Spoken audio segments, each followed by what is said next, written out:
Boa noite você que está em casa nos vendo através do nosso canal do Pod, do YouTube, através do Spotify, está nos ouvindo, praticando sua atividade física aí, do Apple Podcast.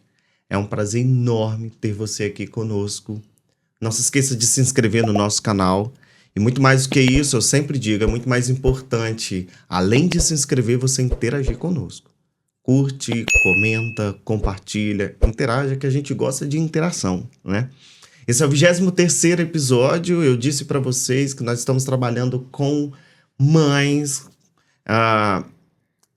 episódios totalmente destinados às mamães.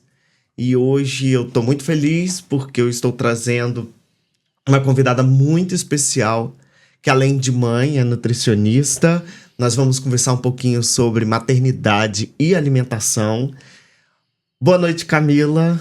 Boa noite, tudo bem? Muito obrigada pelo convite. Muito bom estar aqui falando um pouquinho com você sobre esse tema que eu gosto muito.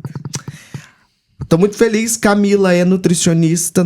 Hoje nós vamos delirar um pouquinho, nos divertir um pouco, né? Falar daquilo que a gente gosta de falar, que é alimentação, né? Camila é nutricionista, especialista em nutrição clínica, metabolismo, terapia nutricional e nutrição funcional.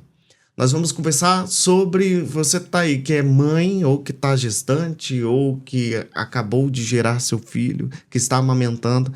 Nós vamos pegar todo o ciclo hoje nesse bate-papo.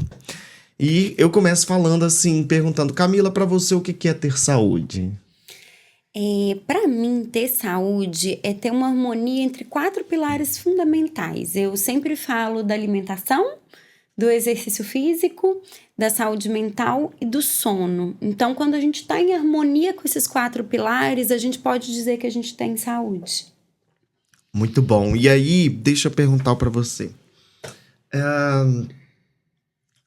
Vamos entrar na maternidade. Vamos. A mulher acabou de descobrir que está gestante. Engraçado que hoje eu fui à academia e aí, como a gente vinha gravar, eu tô antenado com as coisas que estão acontecendo, sabe? Eu tava na academia e aí tinha uma pessoa na academia, uma mulher na academia falando assim, e ela gritou, meu Deus, eu não estou preparada para ser mãe de novo, sabe? Que ela tinha acabado de descobrir que ia ser mãe, que engravidou e que tava lá exatamente no momento e ela malhando, sabe?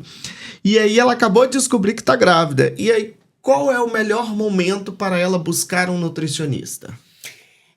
Eu sempre falo que, infelizmente, a gente não tem esse hábito. Mas o certo seria a gente buscar um nutricionista quando a gente pensa em engravidar, quando a gente planeja engravidar, antes mesmo de já estar grávida. Se isso foi planejado, lógico, né?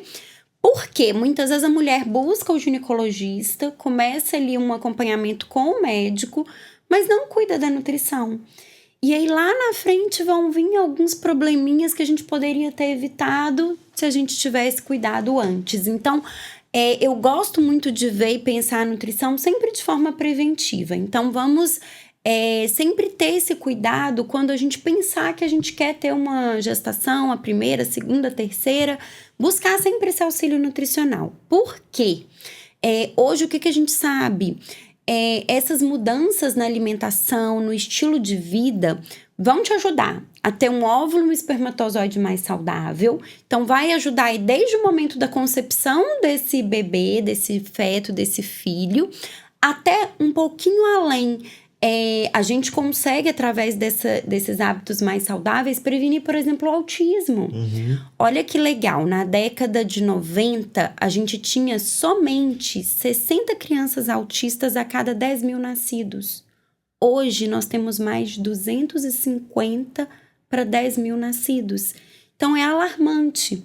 E o que a ciência nos mostra hoje? Tem o fator genético, hereditário, mas tem o fator estilo de vida na incidência dessas crianças autistas. Isso pode ser prevenido mudando alguns hábitos, como, por exemplo, diminuir o consumo de alimentos industrializados durante a gestação. Então, esses alimentos industrializados acabam tendo alguns aditivos que predispõem a chance ao autismo.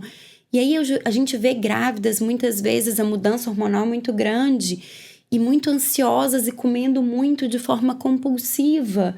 E o quanto é importante trabalhar isso com um profissional para que não aconteça, né? Outra coisa também muito importante, a deficiência de vitamina D aumenta aí a incidência do autismo. Então, antes de eu engravidar, gente, vamos fazer um check-up nutricional, vamos olhar como estão as vitaminas, os minerais, vamos suplementar se necessário, vamos cuidar antes, né? Porque aí a gente previne vários problemas e intercorrências. E muitas vezes o que a gente vê, não sei se você também recebe no seu consultório, é aquela gestante no final da gestação, com diabetes gestacional, com uma retenção hídrica imensa, toda inchada, desesperada, tá na hora dela ir pro hospital e Nutri me ajuda. Uhum. E aí já tá muito em cima, né? E muitas vezes, assim, a gente vai ajudar no possível, mas se todo esse cuidado tivesse sido tomado um pouquinho antes, a gente teria muito mais sucesso. E também para a mãe, uma gestação muito mais tranquila. É um momento muito gostoso. Eu falo que a minha gestação, assim, foram 9 meses muito gostosos, que eu curti muito. E eu fico um pouco triste quando eu vejo aquela gestante, assim, tendo que lidar com tantas adversidades que talvez não seria necessário naquele momento. Sim. Então, imagina um diagnóstico de diabetes gestacional, e aí eu vou pro hospital, meu bebê vai nascer, vai ter que medir a glicose ali a cada meia hora, Então, assim, tanta coisa poderia ser evitada, né? Com esse cuidado. Então, se você planeja engravidar, tem esse sonho, busque um acompanhamento e uma orientação nutricional. Um acompanhamento geral, né, Camila? Você falou, não é? Porque isso é importante, é muito importante isso, porque às vezes a pessoa, você falou, a mulher busca o ginecologista, busca todo o suporte e esquece da alimentação, que é a base de tudo, né? E aí ela vai, e aí existe alguma medida para que ela vai planejar engravidar? Existe alguma medida que ela precisa tomar no planejamento? Então, eu acho que o mais importante, vou planejar o que eu preciso fazer. Eu brinco que isso engloba muita coisa também, né? O planejar ter um filho engloba fatores emocionais, Sim. né? Como que tá a sua relação com seu marido, como vocês como casal veem isso, como vocês planejam lidar com tudo isso. São muitas mudanças, né? Existe o financeiro, que também deve ser pensado, e existe a saúde da mulher e da família. E muito além disso também, quando a gente pensa em ter um filho, a gente tem que pensar que os nossos filhos comem o que a gente come. Sim. Então, quando a gente trabalha com essa cozinha afetiva, a gente trabalha muito com essa comida que lembra, né, a nossa infância. Como é gostoso comer uma comidinha de mãe, comer aquilo que minha mãe cozinhava para mim quando eu era pequeno. Então, quanto é importante a gente repensar todos esses pontos para que a gente também proporcione para essa criança um ambiente saudável, né? Para que lá na frente ela não tenha que enfrentar um quadro de obesidade, dentre tantas outras doenças, em função de um mau hábito alimentar e de um estilo de vida da família que não foi tão legal e por isso ela teve em decorrência algumas alterações. Eu acompanhei um pouquinho do seu processo de gestação. E sua gestação foi muito saudável, né, Camila? Foi, assim, vamos voltar aqui. Eu queria até deixar um comentário. Eu assisti o podcast que você fez com a psicóloga. Uhum. Achei muito legal. Acho que é um tema que a gente tem que falar, a gente Sim. tem que conversar e a gente tem que dar às pessoas essa liberdade de escolha. Porque muitas vezes a pessoa acha até que ela não tem direito de escolher, né? Sim. É uma coisa meio imposta. E quando eu era adolescente, eu falava assim, gente, eu não quero ser mãe, não. Quero não, acho que eu nunca vou casar e acho que eu também nunca vou ser mãe. Acho que não levo jeito pra isso. E aí a vida vai mudando. Eu sou mineira, não sou daqui, vim morar aqui, conheci meu marido. E as circunstâncias foram mudando. E meu marido tinha um sobrinho pequenininho que era a cara dele. Eu falava, gente, como eu queria um bebezinho desse pra mim. E aí a vida foi, né, se moldando. E aí, depois de 6 anos de casado, meu marido queria ter filho. E eu comecei a desejar também ter filho. A gente foi se planejando. Eu falei, não, eu quero ter minha casa, quero ter minha estabilidade profissional. Hoje a mulher, ela não cuida só do filho, né? A gente tem toda uma rotina aí muito diferente de antes, né? E aí eu quis me preparar para esse momento. E aí chegou a hora que eu falei, não, agora eu tô pronta, agora eu quero, é o momento, é a hora, vamos.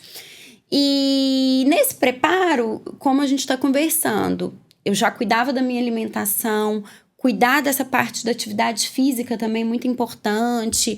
Agora, cada vez mais a gente tem espaços, né, para a mulher fazer aquela atividade física mais voltada ali para o trabalho de parto, para quem tem o desejo de ter esse parto humanizado. Esse era um sonho para mim. Então, eu fui fazer fisioterapia pélvica, pilates, tudo voltado para ter esse parto humanizado. E aí eu compartilhava, as pessoas achavam até engraçado, que você anda com um barrigão de 9 meses, eu andava agachadinha no chão e tudo. E é super tranquilo se você se programou para viver aquilo. E era o meu sonho e eu me programei para viver aquilo. E aí a minha gestação foi muito tranquila, eu não tive nada, não tive náusea, não tive enjoo, não tive nada. Eu tive um momento, um pouquinho de dor na coluna, e eu fico o dia todo sentada, trabalhando, atendendo os pacientes. E aí eu queria evitar tomar qualquer tipo de medicação. E aí eu fiz acupuntura durante a gestação. E foi muito gostoso, foi muito bom. Eu sempre tento buscar por uma terapia mais natural, uma terapia alternativa. E assim, ajudou, a dor não evoluiu, foi bem legal. E eu consegui até o final da gestação de uma forma bem tranquila. Muito legal. E aí, quais são os principais riscos e cuidados que a gestante ela precisa ter? O que pode surgir aí? Você já começou falando assim, que isso é fazer um mapeamento inicial, né? Descobrir o que está grávida, fazer um mapeamento, ou até antes da descoberta, né? No planejamento, fazer um mapeamento nutricional de vitaminas, minerais, hormonal, né? Tudo isso. Quais são os principais cuidados e riscos que uma gestante precisa ter para ela e para o filho que está ali gestando, né? Então, o que acontece é que a partir daquele momento que a mulher está gestante, a demanda de nutrientes é muito maior. Então, seriam, digamos, demanda em dobro, né? De nutrientes, não necessariamente de calorias. E aí a demanda de ferro, de vitamina D aumenta muito. Então, o que a gente mais vê no consultório é uma gestante que no início da gestação não fez um exame, esse check-up nutricional inicialmente. E aí ela chega ali no meio da gestação, com 6 meses, e aí ela tá com uma anemia. E aí a gente tem que fazer uma reposição do ferro. Ela tá com uma deficiência de vitamina D importante. E aí, como a gente tinha conversado anteriormente, isso pode ter uma repercussão negativa para a vida do bebê. Então, tudo isso ela deveria ter visto inicialmente. O que eu vejo assim, de deficiências mais frequentes é mesmo a anemia e a deficiência da vitamina D, até porque hoje a gente se expõe menos ao sol, né? Muitas vezes a gestante também não cuidou de alimentos fontes de ferro, e aí a mulher ela já tem aquela perda mensal do ferro através da menstruação, aí ela já vem daquele ciclo de um ferro mais baixinho, engravida, não faz um acompanhamento, e aí ela não tem esse ferro suficiente para ela e para o bebê. Isso pode comprometer o desenvolvimento do bebê. Então, já aconteceu, por exemplo, assim, no consultório, de uma gestante chegar com a bebê com os percentis, na hora que ela ia fazer ultrassom, muito baixos. A bebê dela não estava crescendo da forma que precisava crescer. Então, isso estava afetando a saúde do bebê dela. Isso pode até levar a um aborto, né? Essa gestante não teve aborto, ela conseguiu concluir a gestação, hoje ela tem uma bebê linda e saudável, mas olha só, a que ponto podemos chegar se a gente não cuida se a gente não cuida aí dessa alimentação, dessa nutrição e dessa nova demanda de energia, de nutrientes que a gestante passa a ter, né? E aí a nutrição vai ser fundamental, inclusive para o desenvolvimento do bebê. E aí também, se você não teve essa reserva, digamos assim, de vitaminas, nutrientes adequadas durante a gestação, em função de uma alimentação que não foi legal, durante a amamentação, você também vai ter essa deficiência. Sim. E aí é aquela gestante assim, nutre, meu bebê nasceu, meu cabelo caiu todo. Eu tô muito cansada, eu tô muito fadigada, eu não dou conta de fazer tudo que eu preciso fazer. E muitas vezes, na hora que a gente vai ver, existe ali uma deficiência de vitaminas, minerais. O cabelo caiu porque ela tá com anemia imensa. Então, assim, muitas pessoas me perguntam, nossa, o cabelo não caiu depois que você teve baby? Eu falei, não, mas eu cuidei dessa suplementação durante toda a gestação. Né? Eu tive todo esse cuidado, né? E é isso que a gente está falando. O paciente, ele busca muito o ginecologista, o obstetra, mas pouco esse cuidado com a alimentação. E nessa fase é fundamental. E aí, tanto para a sua saúde, para a sua qualidade de vida, quanto para a qualidade de vida do seu filho. Interessante isso que você está falando. Recentemente eu orientei até alguns trabalhos, fiz alguns estudos. E eu vi até na sua postagem no Instagram, algumas postagens suas que você fez mais... acho que no período da gestação, enquanto você estava gestante. Sobre programação metabólica fetal, né? Como que a programação metabólica fetal, ela tem uma influência muito grande. E isso é uma área enorme e as pessoas não têm dimensão do que durante o seu processo de gestação, e não é só mãe, né? É mãe e pai, durante o seu processo de gestação, aquilo vai afetar diretamente. Então, que você fala, é até interessante você ter falado, porque assim, pode afetar, por exemplo, o desenvolvimento de autismo ou de outras síndromes que vão aparecer posteriormente na vida da criança, do adolescente ou do adulto, e às vezes a gente nem sabe que foi uma falha de alimentação que afetou a programação metabólica da criança, do feto, né?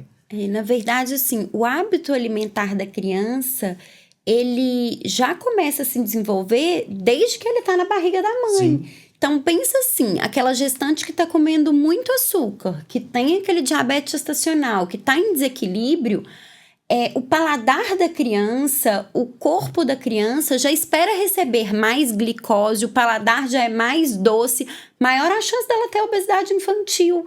E aí, muitas vezes, quando chega no nosso consultório, né, depois de anos, é uma coisa que tem que ser tratada, né? Então, assim, aí passa a ser complexo demais tratar a obesidade. E aí, talvez, melhor do que a gente pensar em tratar a obesidade, por que a gente não pensa em se cuidar antes, né, de forma preventiva? Então, eu sempre tento levar muito essa informação, e eu vejo que até dentro da área da saúde, esses dias eu fiz uma postagem também, meu bebê agora vai completar 2 anos, e aí a gente começa a lembrar de algumas coisas, porque se encerra um ciclo muito importante, assim. Eu levei no pediatra, o pediatra falou, Camila, agora é aquela hora que a mãe dá aquele respiro, porque a imunidade do bebê já está formada. Agora, a chance de a gente ter alguma complicação é mínima, praticamente não existe. O corpo do bebê já está bem formadinho, a imunidade já está legal. E aí a gente lembra também dessa questão da alimentação, que muitas vezes não é falada. E aí eu estava até conversando esses dias um pouquinho com algumas pessoas, e até pessoas da área da saúde, enfermeiras, que não tem essa informação, que não sabe dessa importância. Aí eu tenho uma paciente que ela tem o desejo de ter um 2º filho e é enfermeira, e eu tava explicando isso pra ela. Ela falou, Camila, eu nunca li sobre isso, ninguém nunca me falou sobre isso. Eu falei, olha só, até dentro da nossa área, da área da saúde, isso ainda é pouco, digamos assim, explorado, né? Eu vejo que a ciência, isso tá um boom na ciência, assim, mas ainda tá começando a chegar pro paciente. E na hora que ele tomar a ciência do quanto isso é transformador, do quanto ele pode potencializar a saúde do filho, né? Porque nenhum pai, nenhuma mãe que quer engravidar quer ter um filho com nenhum tipo de alteração. A gente quer sempre dar o melhor pro nosso filho. E aí, muitas vezes, esse cuidado tá na nossa mão, mas alguns descuidos acontecem por falta de informação, né? Eu vejo, assim, algumas gestantes comendo algumas coisas, e aí na hora que eu falo, olha, não faça dessa forma e tudo, aquilo traz uma consciência tão legal. E aí ela fala, ó, Nutri, agora eu já não tô fazendo isso mais, tô seguindo essa orientação. E aí eu brinco que no consultório é muito bom atender a gestante. Por quê? Ela não pensa só nela, ela pensa no bebê. E é o paciente que mais é capaz de transformar o dia a dia em pouco tempo. Porque ela tem uma motivação que vai além dela. Então é muito legal esse amor de mãe, né? Daquele momento que você descobre que você tá grávida. Eu tenho uma razão muito maior do que só cuidar de mim. Eu tenho um filho para mim cuidar. E essa mudança acontece e o casal leva essa mudança para a vida. E aí quando o bebê nasce já tá mais fácil também, né? Essa transformação já aconteceu. Então a hora certa de buscar essa ajuda aí é nesse planejamento de que eu quero ter esse filho ou no momento que eu descobri que eu tô gestante. Eu sempre falo assim, que se as pessoas soubessem da importância, porque não existe essa cultura aqui, né? No nosso país, infelizmente, não existe essa cultura. Porque se as pessoas soubessem o quanto a alimentação é capaz de modificar, e se você cria essa consciência, porque sempre quando eu estudo programação metabólica fetal, quando eu estudei programação metabólica fetal,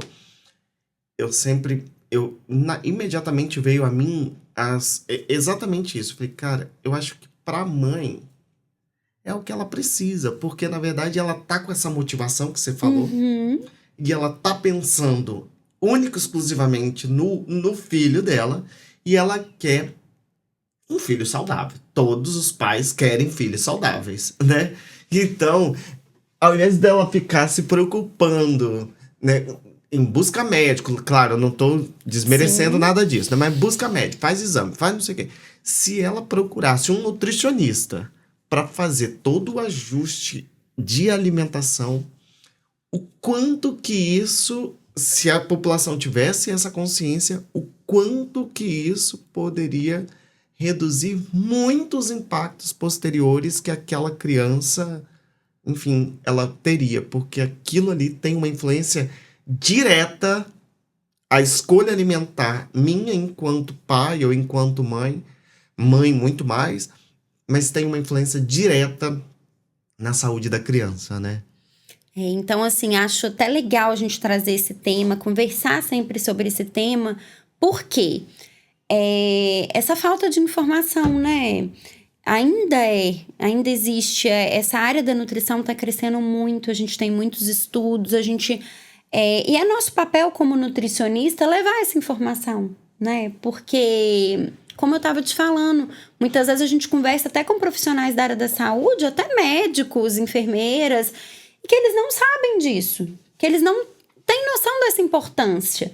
E muitas vezes, tudo isso poderia ser evitado, posteriormente, tanta coisa poderia ser mais fácil, mais simples. A gente passa a ter uma criança aí nessa primeira infância com uma imunidade melhor, que não tá com aquelas infecções de repetição. E aí a vida da mãe também passa a ser tão mais leve. Tranquila, né? Mais tranquila, porque tantas intercorrências também logo que o bebê nasce, isso passa a tornar todo o processo mais difícil. Então, esse cuidado com a alimentação prévio te ajuda a ter uma gestação mais tranquila e um puerpério, que é logo aquele pós-parto também mais tranquilo.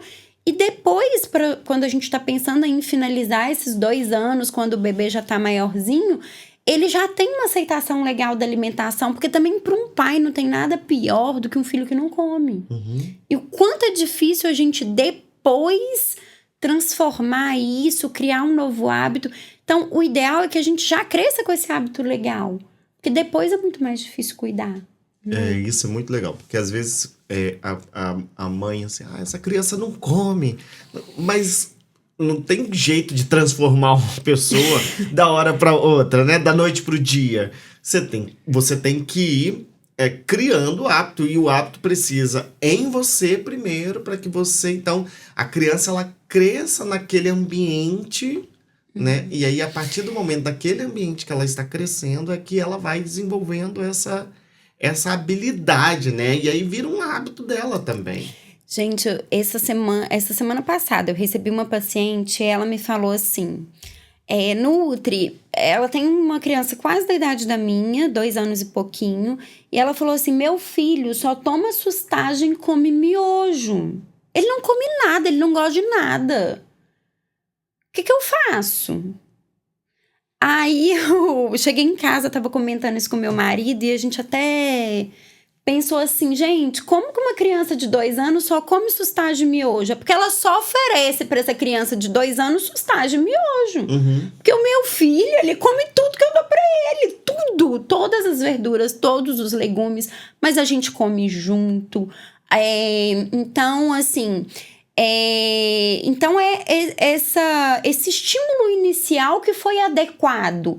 Então, o meu bebê, por exemplo, eu decidi que eu ia fazer a alimentação BLW, que é a alimentação guiada pelo bebê, a introdução alimentar, onde ele guia essa introdução alimentar. Então, o que eu fazia? Logo no início, eu picava as frutas de uma forma que ele não pudesse engasgar, mas eu dava a fruta inteira para ele. Ele tinha cadeirinha de alimentação, eu picava a fruta no formato correto e ele pegava, via textura, cheirava. Fazia muita bagunça. Gente, uma introdução alimentar é muita bagunça. É muito chão sujo, é muita roupa suja, dá muito trabalho. Mas é também tão prazeroso. Então, assim, e é tão compensador hoje olhar para o meu filho e ver que ele come tudo. E hoje ele é independente, hoje ele quer comer com o garfo dele. Se eu quiser dar na boca dele, é ele que não aceita. E o quanto isso é legal. E aí, quando isso não é construído de uma forma... da forma correta, né? Que isso é o correto. O que acontece? Você deve receber no seu consultório isso. Adultos que falam assim, o croque me incomoda, essa textura não é legal pra mim. E como é difícil eu fazer uma pessoa comer salada se o croque, se o mastigar incomoda. Mas sabe de onde veio isso? Da introdução alimentar. Sim. Onde a mãe amassava e muitas mães nem amassam, elas batem no liquidificador e ainda peneiram. Pro bebê não engasgar de jeito nenhum. E faz aquela introdução alimentar errada. E aí eu lembro que logo no início eu comecei até a postar no Instagram uns videozinhos do meu filho comendo, ele comendo mamão, e eu dava mamão com casca. E foi uma chuva de crítica. Porque as pessoas não têm a informação correta, achavam que eu estava fazendo errado com o meu bebê. E, assim, é muito... E aí depois que elas viram que o meu bebê comia, porque logo nos primeiros vídeos aquilo assustou muita gente. Eu recebi crítica de muita crítica. E aí, na hora que as pessoas viram que estava dando certo, elas começaram a me mandar mensagem assim: Nutri, minha sobrinha teve filho, o filho não come nada. Eu quero que vá em você para você ensinar ela a fazer isso que você fez com o seu filho. Então, olha só, o quanto é importante assim, a gente levar essa mensagem, ensinar a forma correta de fazer essa introdução alimentar. O que eu vejo ainda, Elber, quem pensa em introdução alimentar e fala assim, vou levar o meu filho na nutricionista, porque ele completou 6 meses e nós vamos começar a introdução alimentar. Muitas vezes existe uma orientação vaga do médico pediatra. Só que o pediatra ele não vai te ensinar detalhes dessa alimentação, como fazer, como preparar, como tornar atrativa. Igual eu te falei, meu filho comia tudo picado inteiro. Então, como que você vai fazer isso para que ele não engasgue, para que ele aceite? Então, é o nutricionista que vai trabalhar tudo isso com você, com o seu bebê. E juntos a gente vai construir. Agora, quando a criança já tem 2 anos e meio e só toma sustagem e come miojo... É possível mudar? Sim, é possível mudar. Mas é um desafio, concorda comigo? Com certeza. Um grande desafio. Porque a textura para ela já vai ser horrível. Já tem um tempo que ela tá acostumada. E a sustagem ainda é na mamadeira, nem é no copo. Meu filho bebe água no copo e não entorna na roupa. Porque eu construí um processo desse com ele. Aí a gente tem uma criança de 2 anos e meio que come miojo e toma leite com sustagem na mamadeira. Então, assim, isso compromete até um pouco a fala, a questão auditiva, a língua, tanta coisa, né? Eu vejo, assim, o tanto que meu bebê conseguiu desenvolver porque a gente fez esse processo legal. Então, é muito importante a gente buscar o nutricionista. É o nutricionista que é o profissional responsável por guiar essa introdução alimentar, por dar essas instruções certinhas. E para que você tenha aí mais sucesso nessa introdução alimentar. Porque dificilmente uma mãe que seguiu todas as etapas vai ter um filho que não se alimenta bem. Em uma certa idade começa um pouco de seletividade, é normal. Mas o meu filho, eu brinco que ele come quase dentro do meu prato. Então tudo que eu comer, ele vai comer. Claro. E como eu no meu prato sempre vai ter, se por algum momento ele tiver uma seletividade, ele vai ver ele de novo. E aquilo vai voltar. Então é a criação desse ambiente saudável. Que se eu cuidei desde lá do início da gestação, eu, meu marido, se a gente mudou essa rotina em casa, isso vai fluir de forma leve, saudável. E aí isso deixa de ser um peso, porque aí o que eu vejo? A criança só come miojo e sustagem e o momento da alimentação naquela família é um terror. Porque a mãe briga com o menino, tem que comer, não aguento mais. Aí ela começa a gritar e ele começa a relacionar aquele momento de comer como uma coisa ruim. Trauma, né? É um trauma, porque todo dia que eu vou almoçar, eu vou fazer minha refeição, minha mãe briga comigo. Mas muitas vezes, essa introdução que não foi legal. Porque na verdade, eu recentemente até fiz fiz um atendimento a uma família, né? E tem uma criança de 2 anos. E aí, ela falando comigo, olha, eu não tenho problema com a criança. Ela come de tudo. Ela tá comendo aos poucos. Ao passo dela, acho que ela tinha 2, 3 anos, não me lembro. Tá comendo aos poucos, ela come de tudo nos passos dela. Mas é difícil ela aceitar algumas coisas, por exemplo. Aí eu falei com ela, faz o seguinte. Porque isso é comum também, né? Dissociar a hora da família comer da hora da criança comer. Né? Vamos dar comida para as crianças primeiro, depois a gente come, depois, né? E aí a comida dela é preparada de forma diferente, é uma papinha, é uma coisa. Enquanto isso, a comida, né, da família está sendo... E isso é muito comum, mais comum do que a gente pensa. Né? E aí eu falei com ela assim, olha, nesse momento, não se preocupe com... já que ela tem facilidade, ela aceita tudo, não se preocupe com bagunça, com o que ela tá fazendo, não se preocupe com isso. O mais importante é ela entender este momento da família, da refeição familiar, que é um momento interessante, que é um momento para ela ver o que você tá comendo, para ela ver o que você tá no seu prato, no prato do pai dela, para ela ver e ela começar ali naquele momento assim. Aí ela falou assim, mas eu fico preocupado se ela tá comendo, se ela não... como é que tá a saúde dela? Aí eu fiz toda a anamnese dela, eu falei, olha, ela está super bem dentro do normal, né? O percentil dela, o crescimento dela tá todo adequado, tudo certinho. Então não se preocupe com isso. Nós vamos monitorando esse crescimento, porque ela está dentro da normalidade. Mas o mais importante é, não dissocia. Sim, isso é muito importante. Quando a gente começou a introdução alimentar com 6 meses, o que eu fazia? Café da manhã, meu bebê ia comer uma frutinha. Eu trazia a cadeirinha dele, punha junto da nossa mesa, e eu comia, ele comia junto, ele me via comendo. Eu tentava comer a mesma fruta que ele estava comendo para comermos juntos. E outra coisa que é muito importante, a gente resgatar também esse comer à mesa, com a família. Hoje, muita gente me fala que come no sofá, vendo televisão. E aí começa a surgir. Ele come, mas não viu o que comeu, não mastiga bem o alimento. Isso tem outras repercussões negativas também. E muitas vezes o que eu observo, Elber, é que as pessoas não querem ter trabalho. Gente, vai dar trabalho, vai sujar. Uma coisa que eu faço hoje, eu tenho um adaptador da cadeira, eu ponho o meu prato do meu bebê do lado... E muitas vezes ele enfia a mão dentro do meu prato. Eu não acho aquilo legal. Eu não gosto que alguém enfie a mão na minha comida. Mas eu não brigo com ele. Eu falo, filho, no seu também tem. Ou eu até pego um pedacinho do meu, ponho no dele. O que eu observo é que algumas pessoas, elas querem assim. Quer que o bebê come, mas não pode pingar nada na roupa do bebê. Se cair aqui, a mãe já passa uma colher, não entrega a colher na mão do filho. Na hora que o bebê termina de almoçar, a mesa não pode estar sujo, o chão não pode estar sujo. Então não existe essa introdução alimentar. Não tem jeito. Nem nós. Porque o meu termina de comer. Hoje, que ele tá com 2 anos e hoje ele quer ser independente, ele nem quer que eu ponha na boca dele mais, mas ele põe a mão no meu prato, cai no chão, cai na... Então, é trabalhoso. Então, o que eu vejo é que muitas vezes as pessoas hoje buscam trabalho zero. E aí, um sustágio na mamadeira não suja nada. E talvez um miojo suje menos. Não sei como que é ofertado esse miojo aí. Então, e aí o que a gente vê? Uma epidemia de crianças obesas. Sim.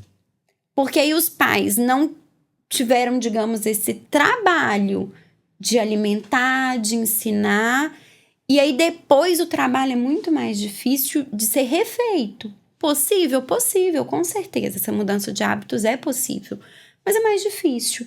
Isso começa a causar um impacto também na criança. Que a criança vai para a escola, ela tá acima do peso. Esses dias eu atendi um menininho de 7 anos, de partir o coração. Ele falou, tia, eu pedi minha mãe para trazer aqui, porque na escola os meninos ficam rindo da minha barriga.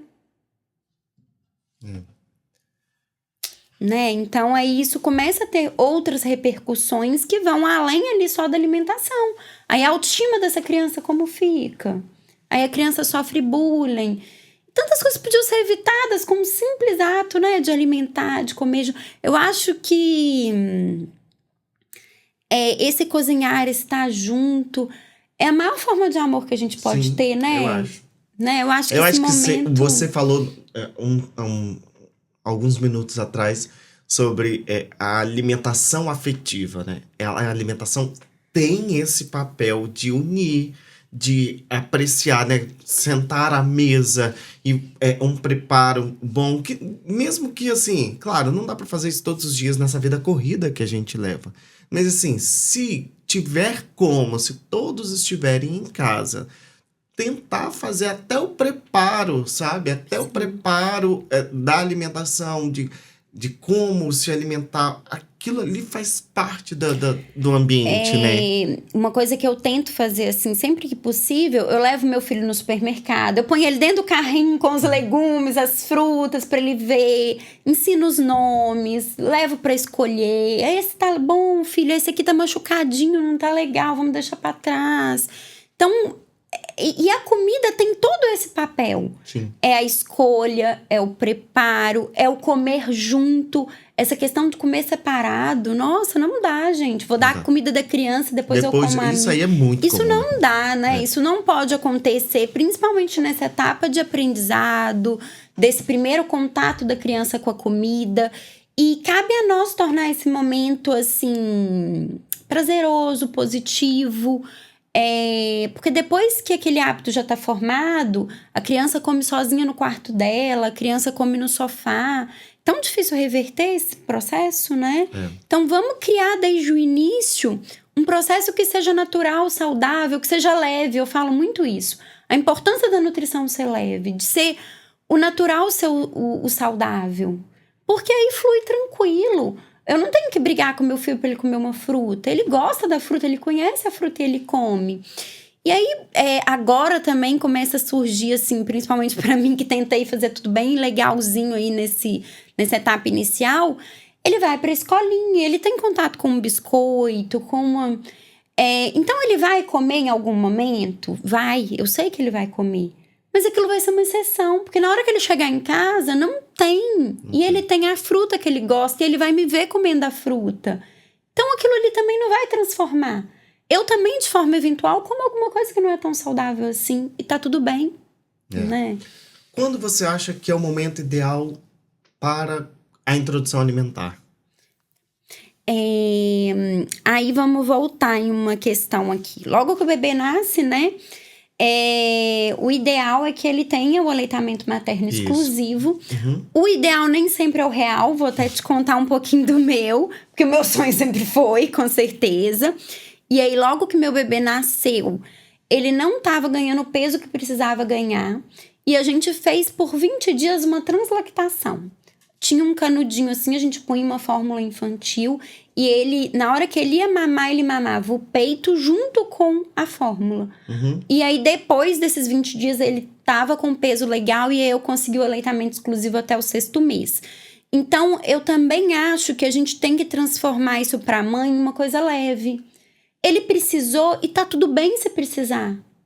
né? Porque não é toda mãe que consegue amamentar. Porque a mãe pode se sentir culpada também, né, Sim. Camila? E aí isso piora, aí o peito empedra mais, ela fica mais nervosa, mais ansiosa, aí o leite não desce. E aí na hora que a pediatra chegou, ainda tava no hospital, ele nasceu, aí você fica ali aquelas 48 horas no hospital, ela foi pesar ele, ela falou, mãe, ele tinha que estar um pouquinho mais de peso e o peso dele caiu.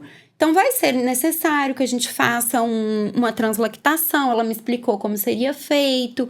Pode ser uma pegada nesse início, a pegada do bebê no peito, que não tá tão legal, à medida que aí elas explicam, né, como deve ser feita. E à medida que ele foi mamando, a produção de leite também vai aumentando, Isso. o leite vai descendo mais, e tudo é normal, pode acontecer.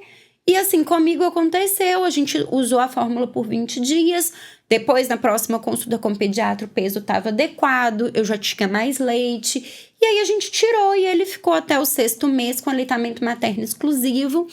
E aí o que é muito importante?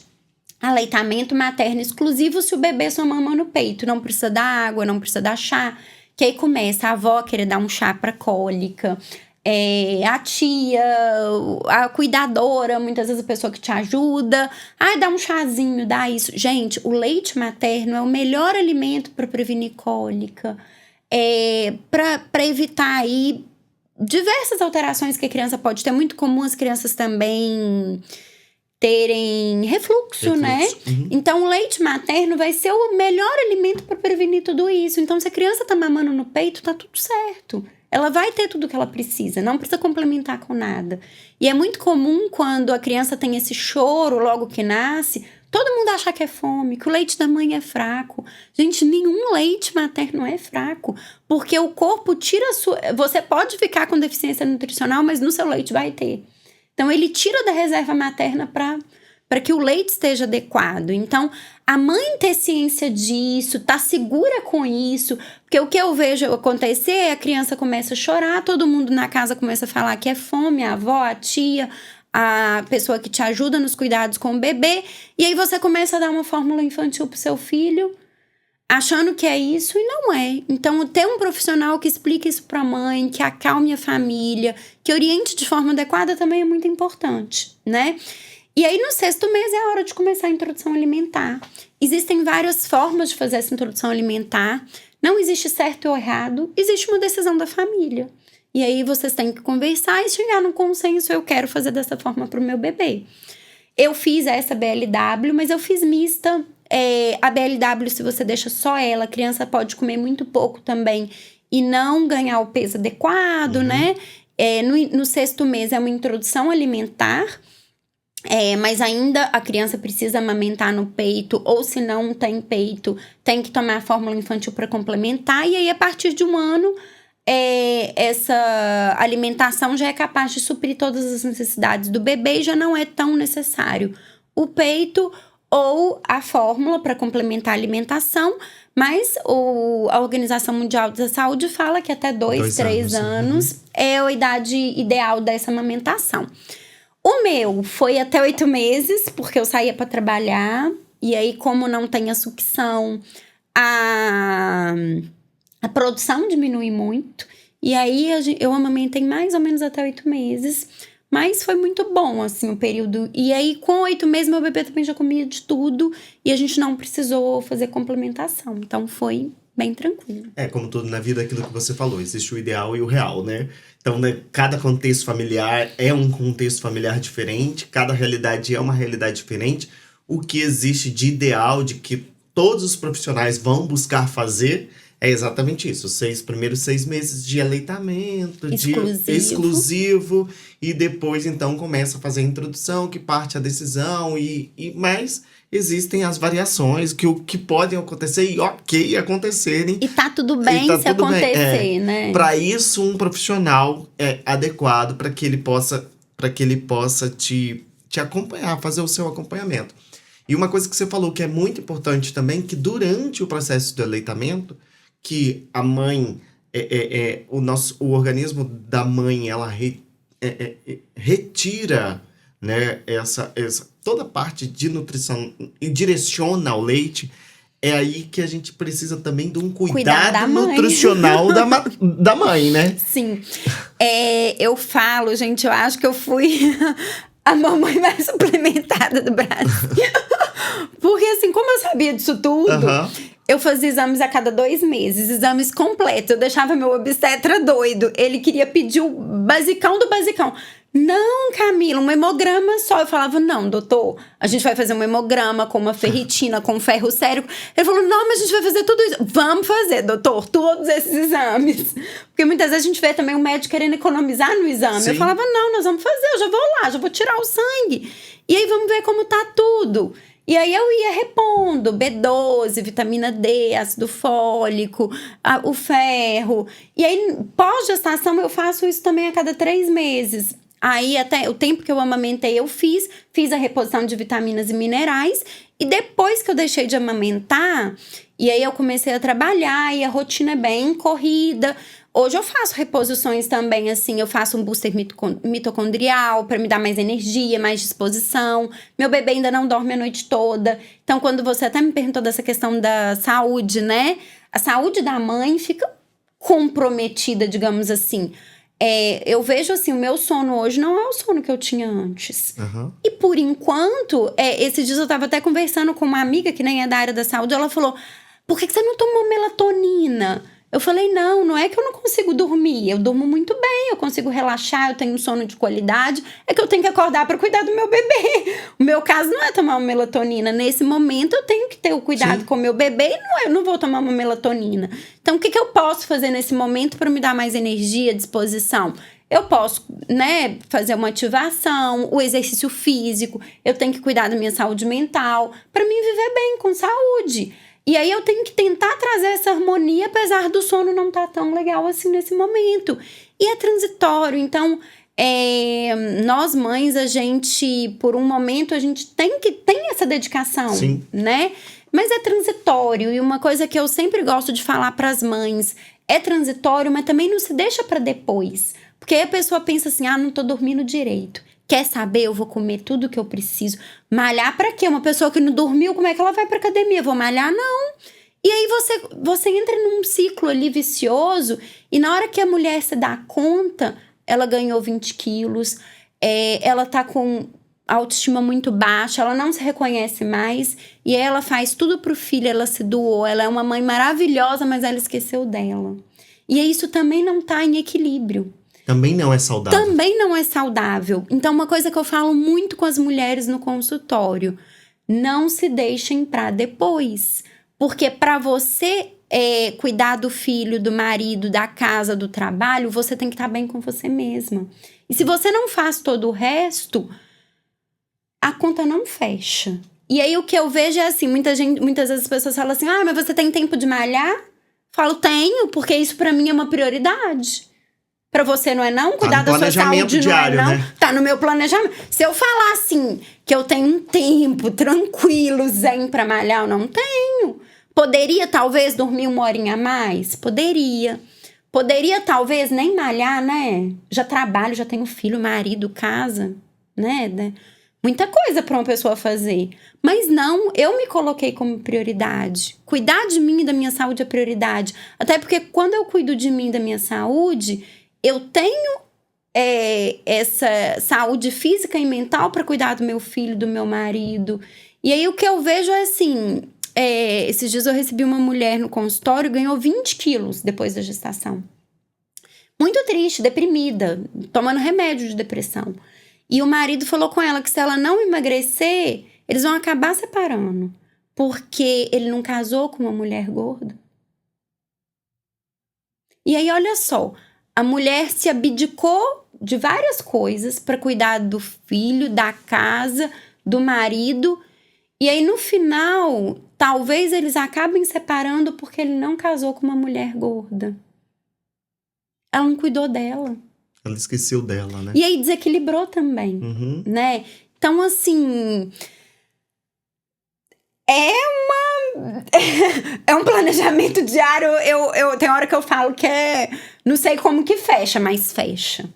Então, você tem que se pôr ali como prioridade. Em alguns momentos, assim, tem hora que dói até o coração, assim. Eu falo, poxa, eu poderia ficar 1 hora mais brincando com meu bebê. Mas eu tenho que ir na academia. Porque também, se eu não estiver bem, se eu não tiver energia e disposição, como que eu cuido dele depois? Sim. Essa relação com o marido, né? Acaba existindo uma cobrança, né? Essa paciente, eu fiquei chocada com o marido dela. Então, deixa eu aproveitar o gancho, que a gente já tá acabando. Você não podia ficar o dia inteiro aqui conversando. Mas, assim, para aproveitar o gancho e falar bem assim, como recuperar o peso, como recuperar o shape, a forma, que você recuperou muito rápido, né? Como recuperar a forma pós parir o filho. A melhor forma é você cuidar desde o início. Porque se você cuida desde o início, é muito fácil. Então, pra mim, foi muito fácil. Com 45 dias que meu bebê tinha nascido, eu já tava com o meu corpo de antes da gestação. Mas eu me cuidei muito durante e logo após também. O amamentar ajuda a voltar muito com o corpo, né? Sim. Mas eu falo também que as mulheres têm que se cobrar um pouco menos. Não tem que se descuidar, mas se cobrar um pouco menos. O normal é que o corpo da mulher volte 9 meses depois da gestação. Então, foi os 9 da gestação e 9 meses após que ela tende a voltar com esse corpo. E a gente tem que tentar, assim, tornar isso leve, né? Talvez pra mim foi fácil porque eu já tô num mundo, num estilo, né? Mas para mim um pouco mais fácil, para outras um pouco mais trabalhoso, mas não impossível. E eu acho que o principal é isso. Não deixe de cuidar de você. Porque se você não estiver bem, o resto não vai ficar bem, né? Então, acho que isso é o principal que as mulheres têm que pôr aí. E esse autocuidado. Eu costumo brincar assim, deixa o nutricionista colado em você o tempo inteiro, em qualquer fase da sua vida, né? Seja na infância, seja na adolescência, na juventude, na vida adulta, na maternidade, né? No pós-maternidade. Deixa o nutricionista, que o nutricionista consegue fazer isso com você, te ajudar. Uma coisa que eu gosto muito de falar com os meus pacientes geralmente a gente tem um médico da família, não tem? Aquele médico que cuida da família toda. Gente, vocês têm que ter um nutricionista para cuidar de vocês em todas as etapas e fases da sua vida. Então, isso ainda não é, mas vai passar a ser em pouco tempo realidade, porque hoje o que a gente já sabe é o poder transformador dessa nutrição, através da alimentação. Então, tenha um nutricionista para chamar de seu e que ele cuide de você em todas essas etapas da sua vida. O quanto isso vai te trazer mais saúde, mais qualidade de vida. E eu costumo falar que isso ajuda em todas as áreas da vida. Porque se você cuida de você, você consegue estudar, você consegue trabalhar, você consegue dar conta de tudo. Então, quanto isso é importante, né? E hoje o que a gente vê é assim, pessoas que querem fazer muito, mas que não se organizam, não se planejam, isso vira uma ansiedade, vira uma compulsão alimentar e vira uma bola de neve. E aí, na hora que ela começa a mudar ali a alimentação, fazer o exercício, fazer o simples bem feito, a vida dela se transforma, porque aí ela rende mais no trabalho, no estudo, ela tem uma relação mais saudável com o outro, porque aí o humor melhora tudo, né? Então, acho que essa é a principal mensagem que a gente tem que deixar. É verdade. Camila, muito obrigado. Obrigado por aceitar o convite, obrigado por dividir conosco esse momento tão rico para as mães, e não só para as mães, né? Para todos nós, mas esse episódio dedicado a vocês, mamães. Obrigado por estar conosco. Não se esqueça de se inscrever no nosso canal do Pode. Não se esqueça de seguir a gente nas plataformas, no Spotify, no Apple Podcast. Ouvir, interagir. Nós estamos te esperando. Camila, muito obrigada. Muito obrigada. Tá certo, pessoal? A gente se vê. Até mais.